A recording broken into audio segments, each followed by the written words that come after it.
Honorable Senators, there is no senator who was on the floor in the morning, so I want to check whether these senators on the screen, whether they want to contribute to the Senator Ososi Godfrey. No, it should be Sifuna first.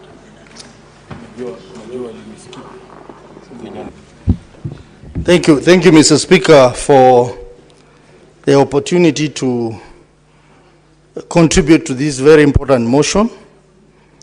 Mr. Speaker, let me start by thanking my party leader, Honorable Raila Odinga, for the credible effort he put in the campaigns to become the African Union Commission chairperson. Mr. Speaker, as has been said by my colleagues before, Honorable Raila put in a lot of energy, a lot of attention, and a lot of effort in attempts to secure this position. And we know that Honorable Raila has a Pan-African spirit, and he has many friends across Africa. But the effort that he put in was not necessarily reflected in the results because there were many factors at play. There were national interests, regional interests, and continental interests, and to some extent international interests that came to play. But we thank God that Honorable Raila put in a very credible effort. And as has been said, he withdrew from the race just before they went to the 6th round. And those who have been saying that Raila Odinga does not accept defeat, you saw it for yourself. Raila put the interests of Africa first, because if we had gone to the 7th round, the implication was that the election of the AUC chair was going to be suspended for another 6 months, and therefore putting Africa at risk in terms of management of the African Union. So that was a great show of Pan-Africanism. That was a great show of a person who believes in democracy. And that has always been his stand. We also want to thank the country Kenya for the support that they extended to Honorable Raila Odinga in his campaign. And I want to state very clearly here that Honorable Raila was not persuaded by anyone to vie for the position of AUC chair. Madam Speaker, I had the privilege to accompany Honorable Raila in February 2023 at the height when we were agitating for a number of things, including high prices and all that. And I traveled with him to Abuja, Nigeria. And by then, the conversation had already started on the issue of African Union. So I want to make it very clear that it was not at the instigation of anyone. It was his own decision to vie, and because he belongs to the country Kenya, we want to thank the leadership of the country for agreeing to support him as a country. Mr. Speaker, Raila Odinga is the candidate that Africa needed at this point in time. A candidate or an AUC chair who was going to make huge contribution, especially on matters of infrastructure, which he has huge passion for, on matters of unity, on matters of empowerment of African youth who comprise over 50% of the population of Africa. Mr. Speaker, the elections have come and gone, and we know who won the election. let us discuss, let us engage on the results. But we must engage with caution. I have seen people posting names of countries and how they voted. Madam Speaker, it's so difficult to know how countries voted because it is secret ballot. I don't know where they're getting that information. Because when you say so-and-so did not vote for us, it has a risk of getting us into a bigger diplomatic mess. So I want to request those who are telling us how countries voted to go slow on that, because we are going to even get deeper into diplomatic crisis.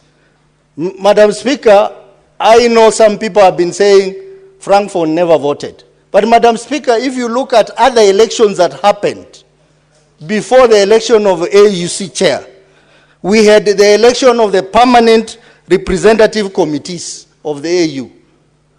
If you look at these 4 slots of commissioners that were elected, they were all from the Anglophone countries. We had 2 people from West Africa, that is Nigeria and Ghana, and 2 people from Southern Africa, South Africa, and Eswatini. They are all Anglophone countries. So let's not speculate too much on who voted for who, because we don't have that information. Mr. Speaker, we have seen the reactions, and I want to castigate those members who said here that one of the reasons why we lost is because so many Kenyans went to Addis Ababa. Madam Speaker, I'm one of the people who went to Addis Ababa. I paid for myself. I paid for my flight, I paid for my accommodation, and I paid for everything. And I know many, many other people, especially from the ODM party. Some even traveled by bus through Moyale to go. And the reason why they went there is because of the love for Baba. It was because of love for Baba. So let no one start a narrative here that people are paid for to go and witness the election of AUC. That is not true, Madam Speaker. Madam Speaker, I know there are those who are celebrating. They have their own reasons to celebrate. And they have the freedom to make a decision on which way and celebrate on which way to go. But I just wish that Kenyans, we come together whenever we go on the international scene. Madam Speaker, there are countries which are divided, but whenever they go to the international scene, they come together. I can give you an example of Nigeria, which is historically divided between the north and the south. But when the national team of Nigeria, the Super Eagles, is playing, even Boko Haram stops fighting. The east, the north, and the south, they are all together. I think that's the culture that this country needs to adopt.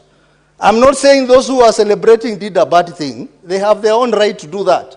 I know some of the people who are celebrating, they are actually Baba's supporters. Not all of them are anti-Baba. So they have a right to celebrate.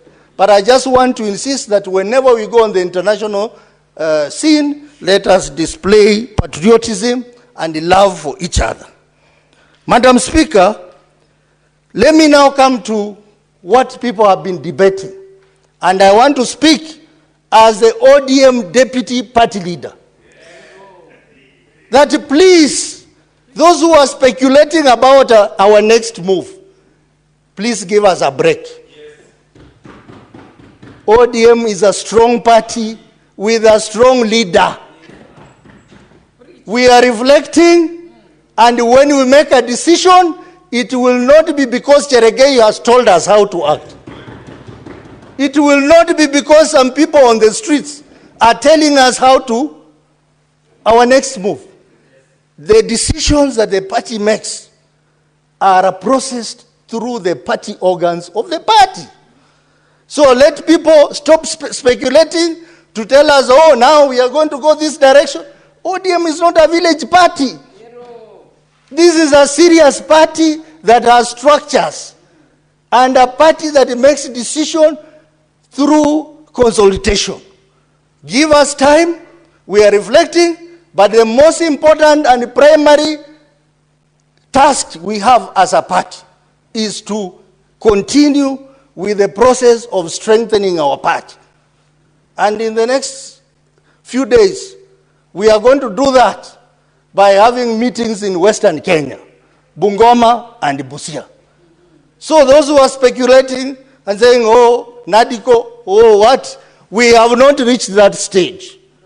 Anyone who wants to talk to ODM knows where to start. You start by talking to Baba. And you start by engaging the structures of the party. You don't go on the street and start telling us, oh, now ODM, now we think the next thing you need to do is this and this. We are telling you, if you are sending those boys, Akina Cheregei and the others, tell them ODM is such a serious party that he knows what to do. Honorable Senator, you know the parliamentary language when you are referring to your colleagues. Can you withdraw the reference of use of term boys to Madam describe Speaker, a senator? Madam Speaker, I'm sorry for that. I withdraw. Withdraw. But I was just demonstrating a point. Madam Speaker, I was demonstrating a point. What's your point of order, Senator Matthew?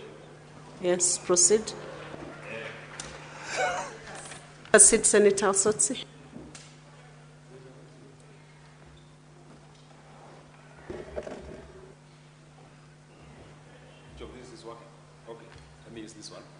Madam Speaker, I would not have wanted to interrupt the Deputy Party Leader of ODM Party.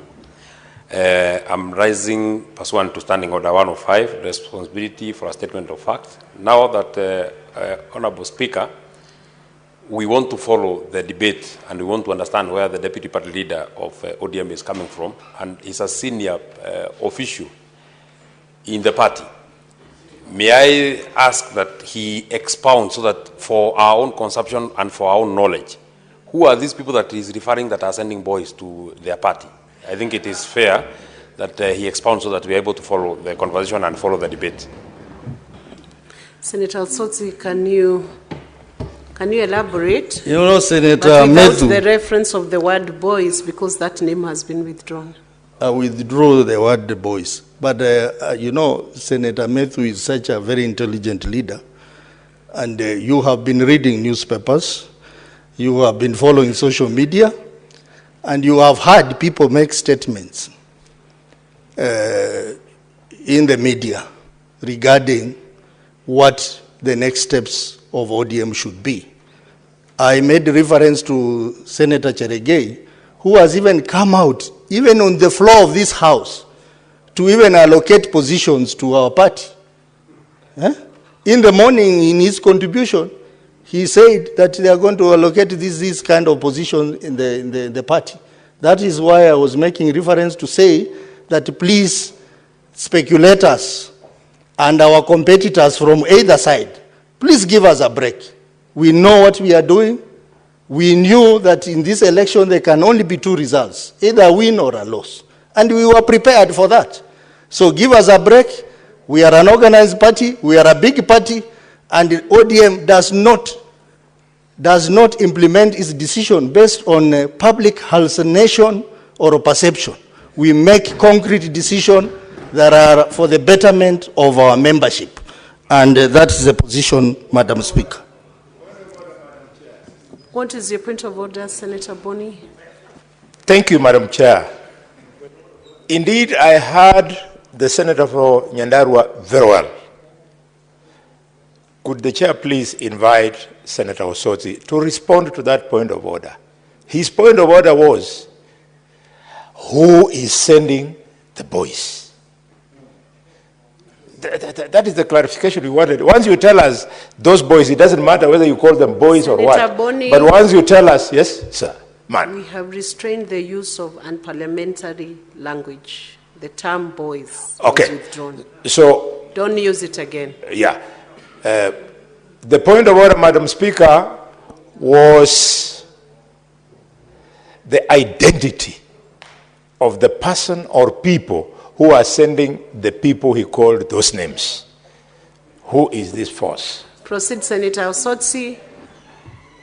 I believe it should take less than a minute to clarify that. My time is being eaten into, but very clearly that what I was trying to imply, Madam Speaker, is that we are getting a lot of unsolicited advice from people who are not members of ODM party, telling us what to do next. We do not want that advice because we are a strong party that has structures and that has systems on how decisions are made. So let them give us a break. We are reflecting and we will make the right decision. And we went to this election knowing there are two results, a win or a loss. And we were prepared for both. So all this hallucination and perception should immediately stop. Thank you, Madam Speaker. I support. Thank you, Senator Osotsi. Senator Edwin Sifuna Watenya, Deputy Minority. Nyumba inaungua. Honorable Speaker, it is an honor to go after my